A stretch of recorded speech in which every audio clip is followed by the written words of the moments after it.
Dr. Simon Ruffell, a psychiatrist, ayahuasca researcher, and student of curanderismo. Simon holds a PhD focusing on ayahuasca and mental health outcomes in addition to being a psychiatrist, and since 2015 has collaborated closely with indigenous communities in the Amazon basin, particularly the Shipibo-Canibo people, to study the traditional use of ayahuasca and the role of ceremony and spirituality in healing. Simon is also the CEO of Onaya and co-founder of the not-for-profit Onaya Science, which is an organization dedicated to researching the effects of ayahuasca in naturalistic Amazonian settings. Simon, it's great to have you on the podcast. Thank you for joining us today. Yeah, it's great to be here. So I think what's most unique about your story in this present moment is that you are a student of curanderismo, that you've been doing this for 5 years. And I'd love to start with the intention behind that. Why is it that you have chosen to study in the tradition of, let's say, ayahuasca broadly, but more specifically with the Shipibo people and working with ayahuasca? Yeah, that's an interesting question. What is the intention behind it? I mean, I can tell you how I got into it, and it definitely wasn't planned. So I first started going to the Amazon rainforest in 2015 as a disgruntled psychiatrist working in the NHS. And after a few years of going back and forward and doing research, I started doing my PhD, looking into ayahuasca and mental health. And I've been very much approaching ayahuasca from a medical Western perspective. And I kept having interactions with curanderos, one in particular, Don Rono Lopez, who would tell me that what I was experiencing in ceremonies was interactions with entities, interactions with spirits. And I would quite arrogantly say, maybe that's the case, Rono. But I think actually what you'll find is that the reason I keep seeing these faces and these beings in ceremonies is because our brains are expert predictive machines, and I keep predicting what I think is going to be there, and I keep seeing these entities and these spirits. And that was really my ongoing narrative as to what was actually happening, until one day I was late to ceremony. I was writing a paper in my tambo. And when I got to ceremony, I had an extremely challenging experience. In fact, it was one of the most challenging experiences of my entire life. And during that time, I was just like, what on earth is going on? What on earth is happening? I can go into the details if you want to know, if you want me to go into more detail. But it was absolutely terrifying. And I just knew at that time, I had this feeling, I was like, this feels like I'm getting attacked. What on earth is this? And then following that, I spoke to Rono, and Rono said, I'm really sorry about that. That was an attack.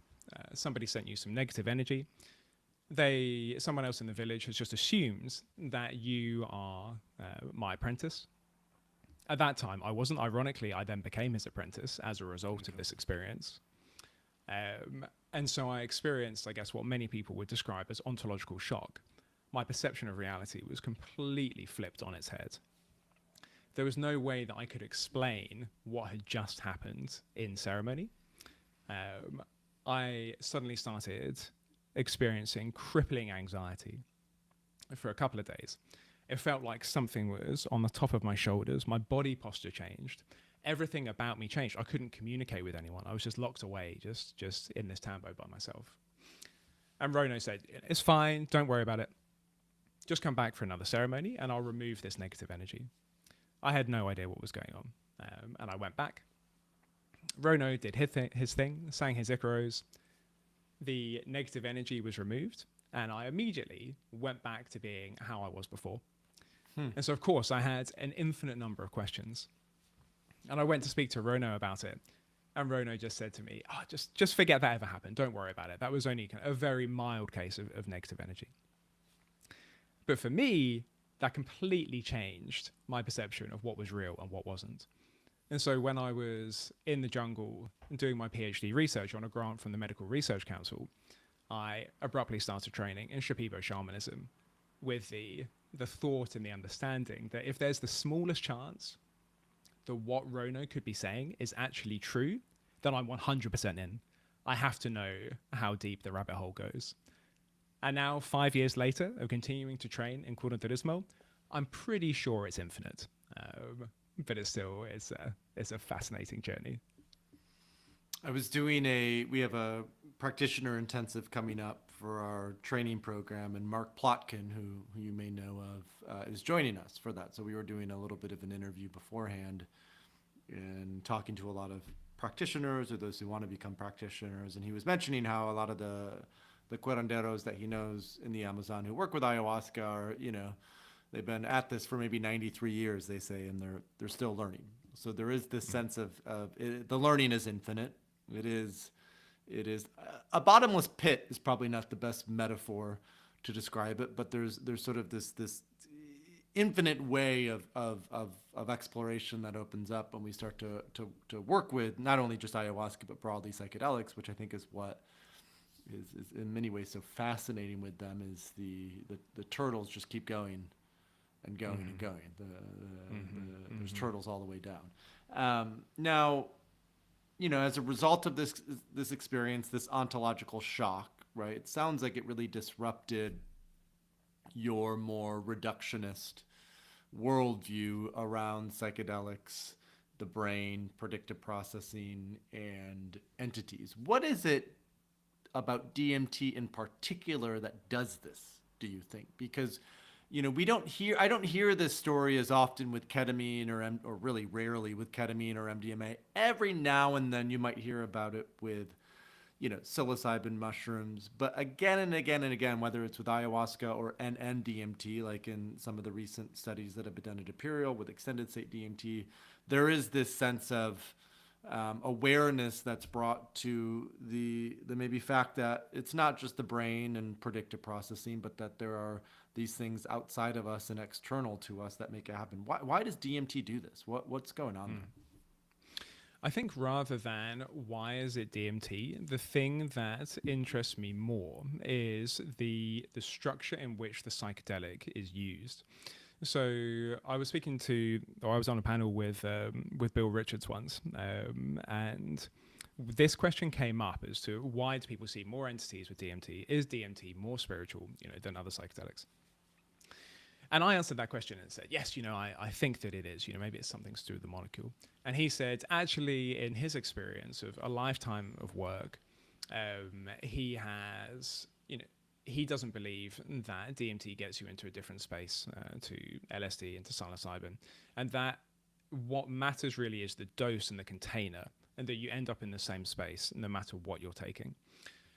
What interests me the most is the fact that unlike when you smoke DMT, in your bedroom, as I hear some people do, and have these kind of experiences, when you drink ayahuasca in the Amazon rainforest, these people, they've mapped out the psychedelic realm.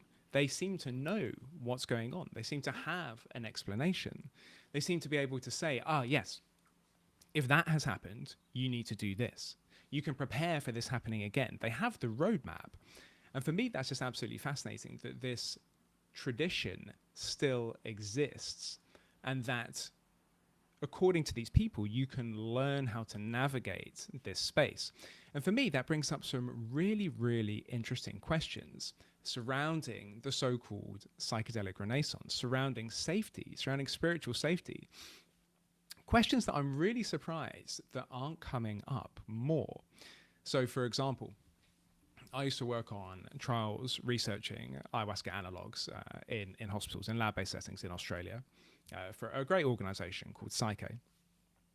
And when I was speaking to Rono about Psycho? That would be great. No, Psyche. Psychae. Yeah. Okay. Psyche. Okay. Yeah. No, not quite psycho. It's an important distinction. And when I was telling him about that and saying, so in these hospital-based trials, we give people psychedelics, and then they take it in a hospital. And his response was, okay, so who's the curandero? So, well, actually, there's not. There's a therapist, there's a psychiatrist. It's like, right, okay, yeah, but what's their training in terms of spirituality and navigating these realms? Well, actually, no, they don't have any. They have like a doctorate. And it's like, oh my God, that's so unsafe. I can't believe people are doing that. And then the analogy that he gave was that's the equivalent of going to an airport and going back onto the runway where all the planes are and just randomly getting on a plane, and you don't know where it's going. And it could be going to Ibiza, great, or it could be going to Gaza. You don't know what you're opening up, which is really interesting because some of the kind of concerns that psychiatrists have raised about the retreat settings that I do my research in, about these ceremonial settings, again, is safety. It's like, oh my God, but these people, these curanderos, they don't have a medical degree. They're not trained in therapy. There's no preparation and integration. I find it curious that almost the same concerns are being raised, but the complete opposite. Why is that? I think it's because people aren't listening to each other. We have this clash of paradigms. And one of the most beautiful things about psychedelics, like ayahuasca, is that you can view them from many different lenses. So you can view them as a therapeutic tool. I originally thought that ayahuasca was a fantastic antidepressant that seemed to make you less anxious. I now think differently about it. But you can also see it as a vehicle to navigate through these spiritual and psychedelic spaces. I feel that the way that we really progress in terms of therapy and potentially other areas as well, there's some really interesting new research starting with an organization I'm involved in called the Center of Minds, looking at psychedelics for insights and creative problem solving. You can use it for so many different things, and you can view it through these different lenses. I think that's one of the great things about psychedelics. Okay, so let's go a little bit deeper into this perception of the, let's say, Shipibo or ayahuasca traditions by the West. Because on the one hand, you've mentioned that there may be skepticism around, there's not a lot of preparation and integration support. These curanderos aren't necessarily medically trained, kind of bringing up these concepts of safety. And at the other sort of end of it, I would say we've seen quite a bit of romanticization of the indigenous ways, and almost in this sort of broader psychedelic renaissance, I would argue, in certain circles, and over-indexing into the indigenous ways. Totally. What is the middle ground here? What is the middle ground between, the romanticization of the indigenous way, and, they get it right because they've been doing it so long, and they're from the Amazon, and, they haven't been affected by, the sort of poisonous impact of Western consumerism and culture, versus the skepticism of, oh, nothing good happens there at all, it's super dangerous. What is that middle ground? Where is the nuance between sort of those two polarities when we're looking at how we interact with and approach the indigenous side of things as people from a Western background? Yeah, I think it's about giving equal recognition to different knowledge systems and trying not to place one on top of the other as being a more valid way of understanding the world. And in my experience with the Shipibo, who are indigenous peoples based in Peru, who I work with, they are fantastic at treating many, many things. So, for example, when it comes to anything related to spirituality, for the most part, things that I've seen that are related to psychological issues, the Shipibo are brilliant, absolutely brilliant. I've never seen a successful Shipibo treatment, or never had one, for my eyes or for my ears. And if I was in a car crash, I would definitely want to be taken to a Western hospital. And I feel that there are different things. Basically, battlefield medicine is what Western medicine is really, really good for.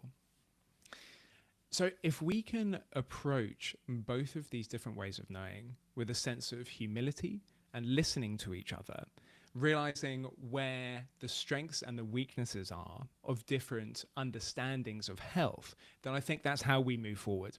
Because you're quite right. In my experience, a lot of Western people either just totally believe in Western medicine, allopathic medicine. That's just one form of medicine, and they don't realize that. But I see this a lot in the Amazon rainforest as well. People come to the Amazon rainforest, they have a positive experience with ayahuasca, and suddenly anything to do with Western medicine is completely thrown out the window, and it has to just be Shipibo medicine. And that's, I mean, why? That's ridiculous. Just even the Shipibo curanderos that I work with, they go to Western medical doctors. And I've heard them say on numerous occasions, you need Western medicine. They're better at this. If it's something to do with like an infection, for example, Don Rono went and got the COVID vaccine. And most of the people that I know in the Amazon rainforest refused to get the COVID vaccine. Yeah, we're saying there's no way I'm doing that. There's absolutely no way I'm doing that. Rono went off during a retreat and got the vaccine. So it's, the indigenous peoples seem to, at least the ones that I work with, seem to be more open to Western ways of knowing than a lot of the Western people who have started working with indigenous medicines, which is also interesting. So one question that's coming up, and I don't know why this is presenting right now, but I'd like to explore it with you. Do you think it's fair that we still call these people indigenous peoples, considering how globalized the world has become, how Western the world has become? One thing that Mark Plotkin, who I've already mentioned, has talked a lot about is the value of uncontacted tribes in the Amazon, right? And it's really important that we respect that we honor that we allow them to remain uncontacted. But I think there could be an argument to be made that, even these people that we consider to be indigenous to the Amazon, like the Shipibo or the Hunikun or the Yawanawa, and I'm using examples of tribes that work with ayahuasca in particular because they are more known by our audience, that they're sort of, and this sounds even weird to say, so please don't take this the wrong way, but their level of indigeneity seems to be shifting rapidly. I remember seeing a story recently about how now with Starlink, and I think it was satire, but nonetheless, about how with Starlink now, people deep in the Amazon can watch pornography 24/7. Right. Okay. So kind of how do you think about that, even the way that we think about indigeneity, the way that we think about indigenous wisdom and indigenous knowledge in the year 2024 in this sort of world that's becoming rapidly globalized and sort of flat in many ways culturally? Yeah, I mean, that's super interesting. I mean, firstly, the word indigenous, it doesn't mean anything. I mean, we know what it means, right? As in we use it to represent something, which I guess is the definition of a word. But, the actual definition of a word means that you're from somewhere. And we're all from somewhere. We're all indigenous to somewhere. So when you say indigenous, I mean, Jeremy Narby was talking about this. It was used to replace a much more insulting word, and that was used for people that we would think of as indigenous. And so it's a bit of what was that word? I'm trying to remember exactly what it was. It was maybe primitive. I think it was primitive. I think it was primitive. Yeah, I would imagine. And so I mean, firstly, that word doesn't mean anything, But then also, one thing that is certainly true of ayahuasca, and I would imagine for all of the psychedelic traditions, is that they're not static. So they evolve with time. I mean, a really kind of funny example of this is Agua Florida. I don't know if you come across Agua Florida. It's a flower water that's used in ceremonies, and it's part of the standard Shipibo toolkit. Now, this is mass-produced in New York from a company in New York, and they started making it in I think it was the 60s or the 70s. And this company was about to go bust in around the 90s, just before ayahuasca started getting really popular. And then they suddenly started getting huge shipments, or huge orders from Peru. And the company was like, what on earth is going on? It's a room deodorizer. It's used as like an air freshener, like this failing company in New York. And the Shipibo had somehow started using it and were using it for energetic clearing, found it was very effective for what they wanted to do. And it became incorporated into their cosmology. But that's interesting as well. So a lot of people kind of say, well, how could that be the case? Like, that's ridiculous. But it takes us to one of the core views, one of the fundamental belief systems of the Shipibo, which is animism, which is that everything has a spirit. And so that's not just natural things. In my work as an apprentice curandero, we're quite often treating people for addiction. You quite often see, the spirit of crystal meth. It's not a natural thing. It has a spirit. And so these traditions, they change and they adapt and they transform with time. And the indigenous people like the Shipibo, they're not trying to stop that from happening. So I think that's something that we need to embrace as well.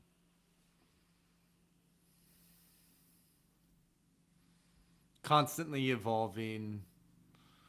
There's a capacity to be adaptable. I think it is at the core of what makes humans human, is the resourcefulness and the willingness to weave things in and adapt to them. And this Agua Florida story is fantastic. I just assumed that they had used it for 500 years or 1,000 years or something like that.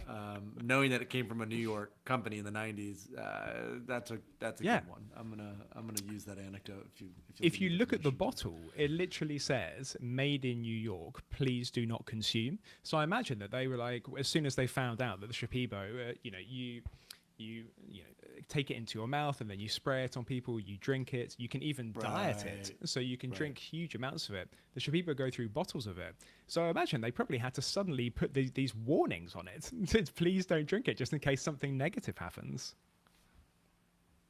So interesting. All right, let's talk about Onaya a little bit, because that is the company that you've helped to start, you've been a co-founder of.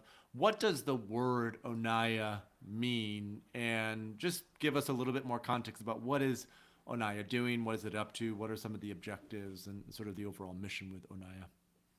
For sure. So Onaya is a Shipibo word which loosely translates to doctor. So in Shipibo, you have different levels of doctor. So you have Marias, who are a lot more senior. Some people say that they don't exist anymore, that they were people who had such strong connections to the spirit world that they could see spirits in their waking life, not just when they were drinking ayahuasca. So Onaya means a medicine man, a doctor.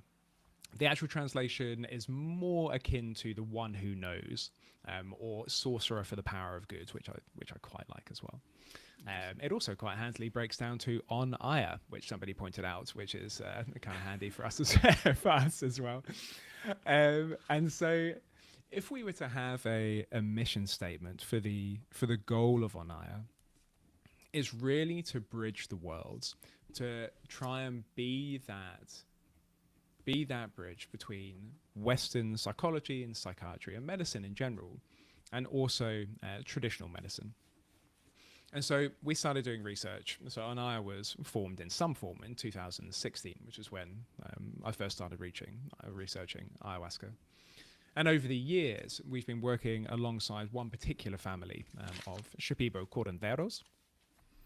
And we try to, as much as possible, conduct the research in a reciprocal way. So we try to do it in partnership with this family of curanderos.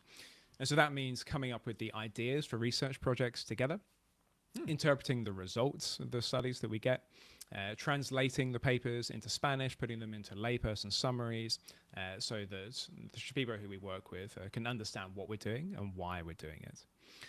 And sometimes that is easier, and sometimes that is harder.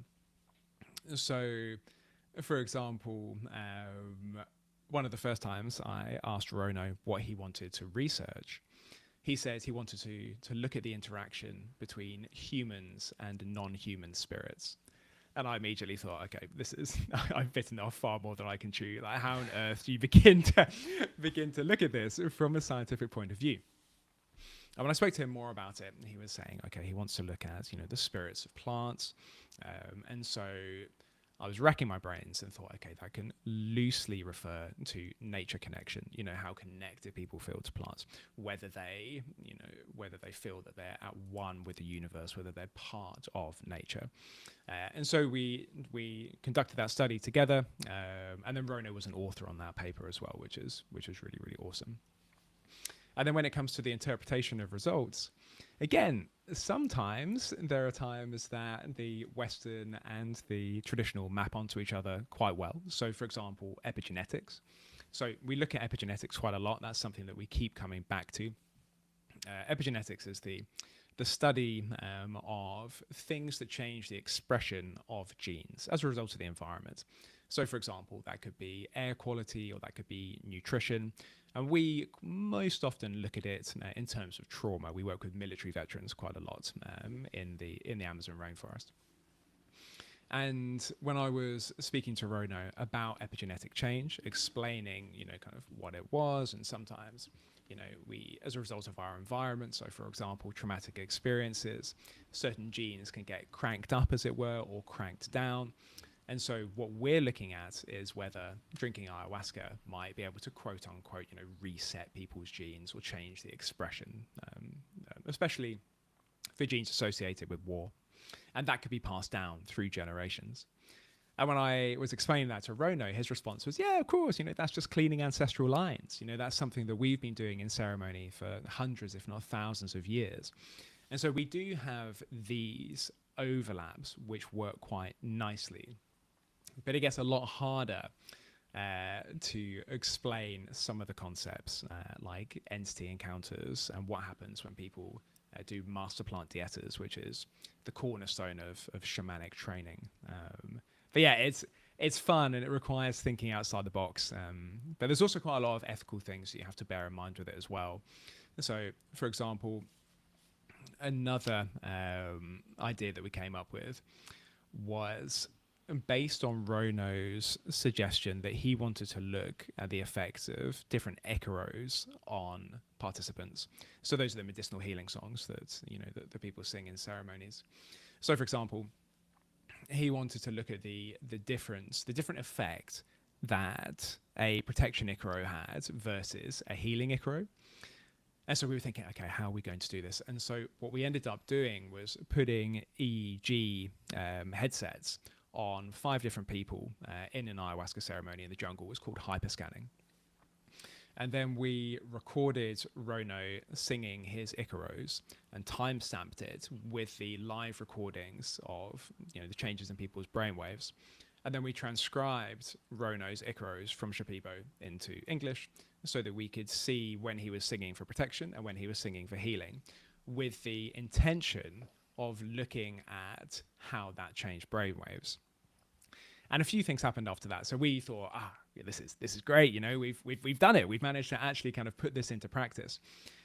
But then we actually decided not to analyze the data because it felt like it was too invasive to bring those EEG kits into the ceremonies, and it might open the floodgates for other researchers to think that that's okay. You can just go to indigenous peoples, indigenous tribes, and you can just pay them to do that kind of research. But there's also another issue with it as well, which is when Rono said, did he want to look at the effects of different icaros, did he mean its effects on brainwaves picked up on EEG?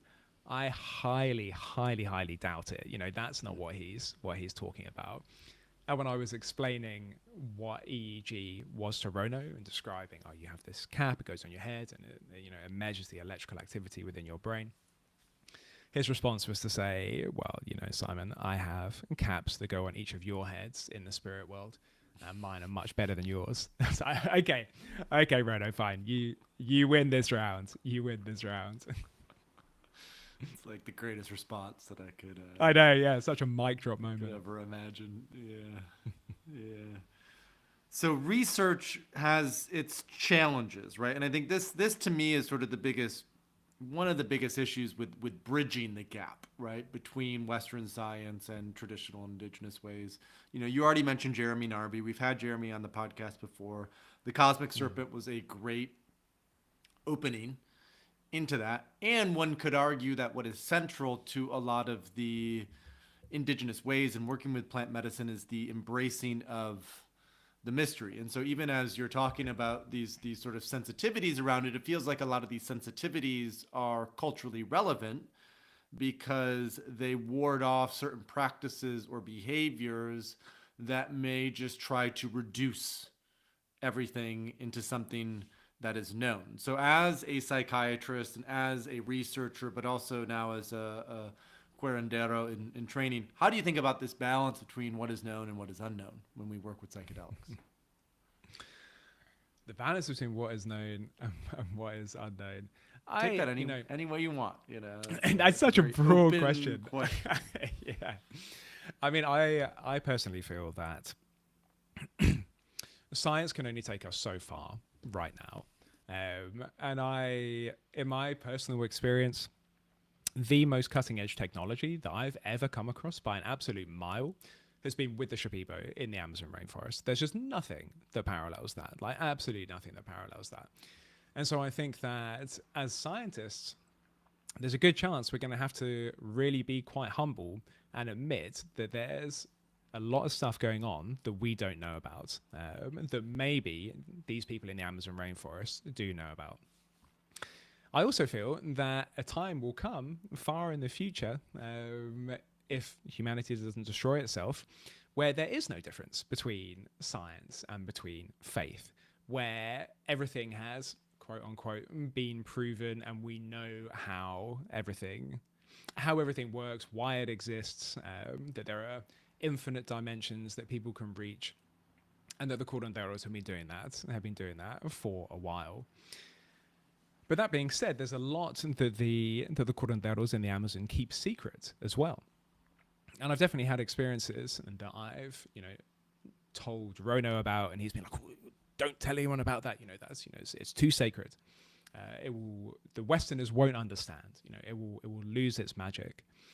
And this is something I've experienced a lot myself as well, is having these experiences, which can be extremely sacred in your perception. And then you speak to scientists about it, and either because they don't understand or they don't get it or it's new, they can belittle it, which can really take away that magic from the experience as well. So I think there's, for now, some stuff that should be left unknown. And maybe that's for the benefit of humanity. Maybe that's for the benefit of Western populations. It's definitely some of the kind of the deeper mysteries that I've experienced during my training. If I had have come across that right at the beginning, it would have just blown my head off. It's something you have to work up to. Yeah, I think there's an initiation that is required to be able to grasp some of these more, I wouldn't call them esoteric necessarily, but some of these more sort of realms or paradigms that are outside of traditional Western thought.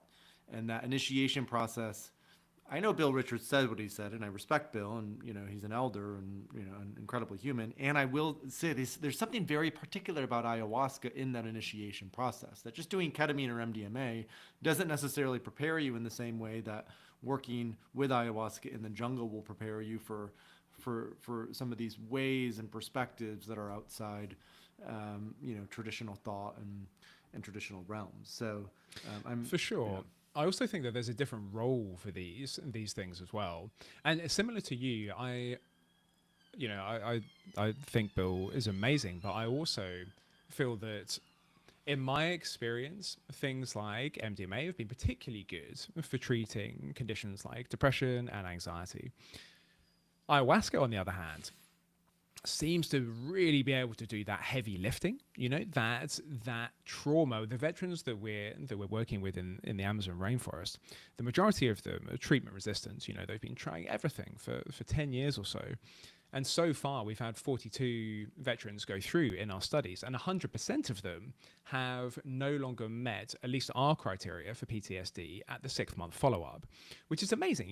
I've never seen that with any other treatments. So I do think that it's the spiritual connection, that spiritual container, having people who know how to guide that process, which is really making the difference as well, as much as the chemicals being different. Why is it that the Shipibo way then is so interesting to you? You hinted at this or mentioned this, right, compared to the Hunikun or the Yawanawa or some of these other lineages that have also worked with ayahuasca for a very long time. What is it specifically about the Shipibo Kanibo tradition that is so fascinating? And in your perspective, why is it that it's also the most popular tradition that a lot of Westerners are working with? Yeah, that's interesting. I mean, in reality, I never consciously chose to work with the Shipibo. You know, I the reason I ended up in the Amazon rainforest in the first place is because I happened to meet somebody who was training in Shipibo in Guatemala, who invited me down to the Amazon rainforest in 2015. And I met Carlos then in 2015, and Carlos was in the process of building what became Riospo Research Center, which is where we do all of our research. And he literally said to me, "Yeah, I have these plans. I'm building this center, but we just don't have any doctors. We don't have any researchers. If only some would turn up." And so that obviously planted this seed. I was like, okay, fine. Well, that could be me. And then I was in the Shipibo tradition since then.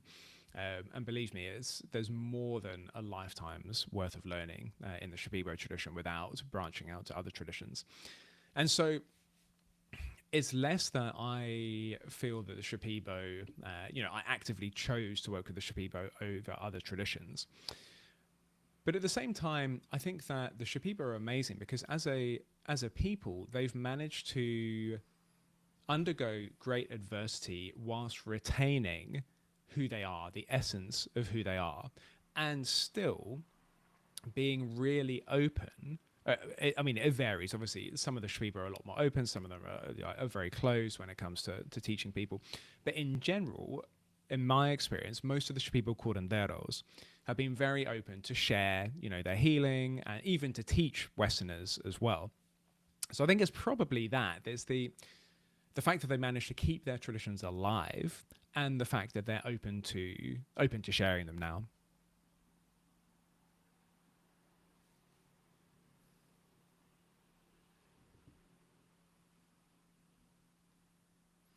Epigenetics is something we've touched on a little bit, and I know this is not necessarily your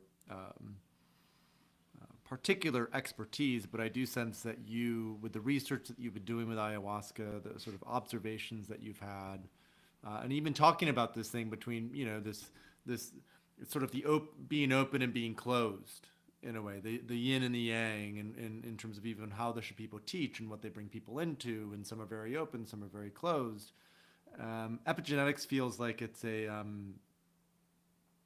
is the sort of cutting edge of psychedelic research in my very humble opinion. There are a few other cutting edges, one of which I think is low dose work in conjunction with various modalities, one of which I think is creativity and leadership and performance and these sorts of things. But I feel like epigenetics in particular, because of the story that we've been told for so long, is the most exciting aspect of the healing part of working with psychedelics. And earlier on in our conversation, you mentioned how allopathic medicine, Western medicine, is really great for battlefields.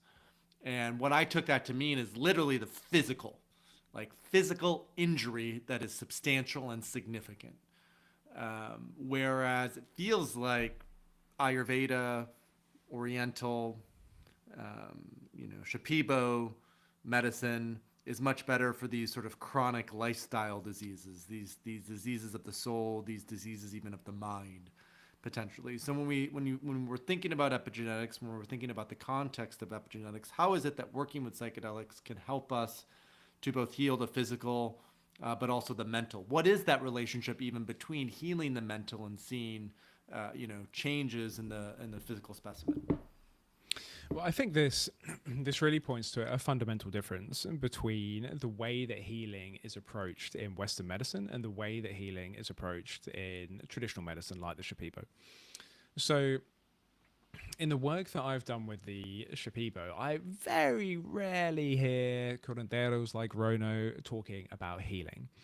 They almost always talk about returning to a sense of harmony, returning to a sense of balance, coming back to a holistic feeling of whole, being in balance with the universe.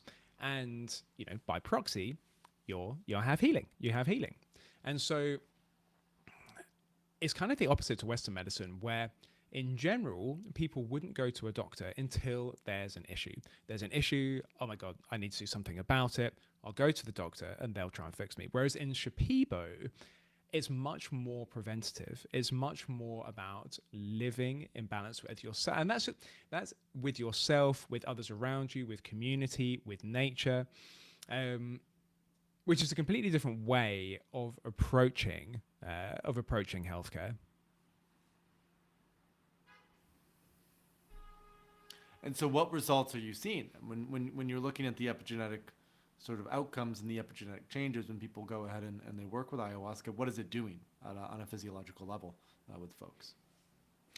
Yeah, I mean, so at the moment, we are 1 year into a 5-year study with military veterans where we're looking at PTSD, epigenetics, gut microbiome, EEG changes, cognitive changes, all of these kinds of things. And so we don't have the results of them yet, but what we do have is the pilot study that we did prior to that. And so because it's a pilot study, we can't draw solid conclusions from it. But what we did see was a change in regulation in one of the genes, which is the sigma-1 gene. And interestingly, that gene has been associated with traumatic memory recall. And we were finding that people who had suffered greater degrees of childhood trauma were having greater improvements in their depression and their anxiety. So just with that one gene, it showed that there, quite potentially could be a change in regulation of that gene, and that could be related to people being able to access more traumatic memories. But we're hoping with this 5-year study, because we're going to have hundreds of participants, we're going to be able to draw more solid conclusions on what might be happening. And we're also looking at a much wider variety of genes as well. What genes do you look at? Like what kind of, where are you looking? And, I've heard broadly, and maybe we've even had someone on the podcast, they talk about telomere length. I think there was some of the epigenetic research that was done with Dave Rabin and Joe Tafur, where after folks went through MDMA-assisted psychotherapy, they noticed that it increased their telomere length. And telomere length is related to longevity, how long you live. So the clear communication being when you heal someone with PTSD, you significantly extend their lifespan. What are some of those genes, kind of, if we were to get very nitty gritty here, that we're looking at in terms of how they're changing? How is that measured? Those sorts of things. Yeah, so we're beginning to look genome wide. So that's a huge number of genes. But because we're looking at a PTSD sample, we're looking at genes that are specifically associated with war. So, for example, things to do with the release of stress hormones. And the reason that we're looking at that is because in a war situation, it would make a lot of sense that you upregulate genes that are related to stress hormones because you need to be in this fight or flight state. It makes sense in a war situation. But when you come back to civilian life and you're in a supermarket choosing cereal and somebody drops a box of cereal next to you and you're in that fight or flight, that's just completely inappropriate. It makes it really, really hard to function in civilian life. So that's why we're specifically looking at the genes related to stress. But again, there are so many that we're looking at. We're really going to be trying to see which signals are coming up as a result of drinking ayahuasca. And there might be some things that surprise us as well. Okay, I want to zoom out now, sort of as a final question for you. So you're trained as a psychiatrist. You also have a PhD. You've now been training with the Shipibo for 5 years to be a curandero. If everything were to go right for you, if you were to have everything that you wanted, what would it be? In terms of work, not just generally. Take it as you will. I think partly it's I'm curious, like, do you anticipate moving to the Amazon and living with the Shipibo people and having a little place in Pucallpa and doing dietas and doing work? Like, do you really want to be deep in the actual work itself? Do you perceive yourself as really staying very focused on research, and the training as a curandero is much more to inform the research than it is to really be an active practitioner of the medicine itself? And how do you see, I guess, your research evolving and developing? And like, what if we were to go 20 years from now and you were to look back at what you were able to accomplish and achieve and create, what might that be 20 years from now? Yeah, for sure. I mean, The most honest answer to that is I really have no idea. So if you had have told me 5 years ago that I was going to start training in Shipibo, I definitely would not have believed you. If you had have told me 10 years ago I was going to start researching ayahuasca, I also wouldn't have believed you. At every there seems to be so many curveballs that are on this path, and I end up going in different directions. I'm very much not trying to predict what's going to happen, and not trying to force anything, and to go with the flow of life, of whatever it is that's happening. In terms of, do I see myself living in the Amazon rainforest and running ceremonies? I very much doubt that the world needs another white shaman. That's definitely not why I got into this. I got into this to try and improve my understanding of what could be happening in other forms of medicine, and then was quite surprised to find that I'd opened Pandora's box, and the rabbit hole went a lot deeper than I thought. So my intention has always been to try and have a greater understanding of what's happening, to try and, I guess, to conduct research in a way that I feel is more holistic and more illuminating. But the most honest answer to that is I have no idea where this is going to take me, but I am completely open to wherever it does. I'll take it. I don't love it, but I'll take it because I get it, right? When we start to do this type of work and get involved in medicine work, there is a sense of we have plans and we think we're going to do X, Y, and Z, and life often, it shows us something different in many cases and in many situations. And I've found even with setting forth goals and objectives and things that I would like to achieve, it happens, but it doesn't usually happen in the way that I think it will, or it doesn't usually happen and it doesn't manifest precisely how I envisioned it. But the feeling of it, the texture of it, is there. And my sense is for you, the feeling and the texture is this bridge, right? Is bringing precision to knowledge and wisdom that is very ancient, while still, I would say, respecting and holding a certain level of sensitivity for the mystery itself. And to me, that's a really beautiful balance. Mm-hmm, mm-hmm. I think that although there might not be, a specific thing that I'm aiming for, the underlying energy of it is to try to help bring recognition to other ways of seeing the world and other ways of being in relation to the world. And that quite often manifests in healing, but not necessarily. And like I mentioned before, the Shipibo, they don't even talk that much about healing in my experience. It's more about being in harmony. And, God knows the world needs that now. And so I do feel that by being in a position, having qualifications that people will be more likely to listen to and saying, I have at least some experience of working in this area, we should be listening to these people because they know what they're talking about. They're not quote unquote primitive. Their work can't be explained by, or just explained by, reductionist theories. We should at least be taking what they say seriously, because they're not saying that the spirits that they encounter are theological or metaphorical. And it's just that's the first thing the scientists jump to. Oh, it must just be theology, or it must just be metaphorical. It's not. That's not what they're saying.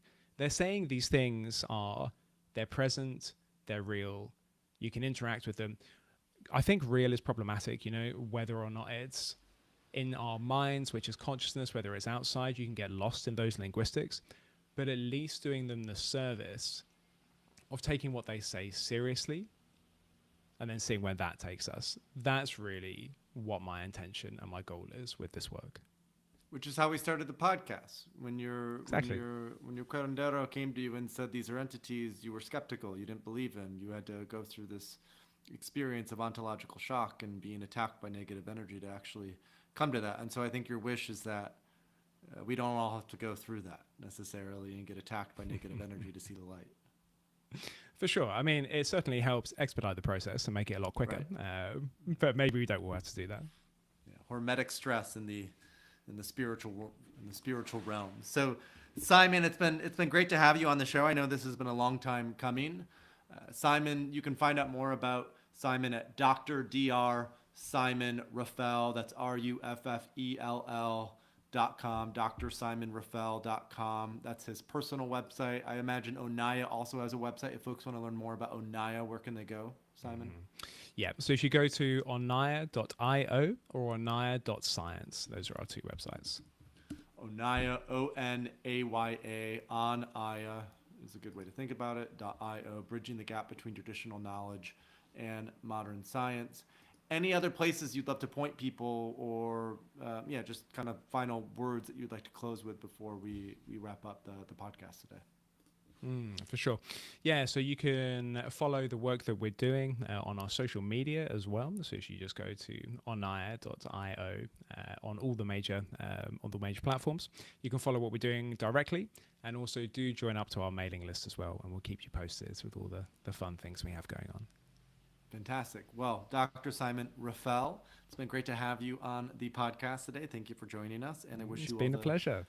The best of luck with your training, most importantly as a curandero, but also the fascinating research that you're up to through Onaya. Thanks so much, Paul. Looking forward to the next time.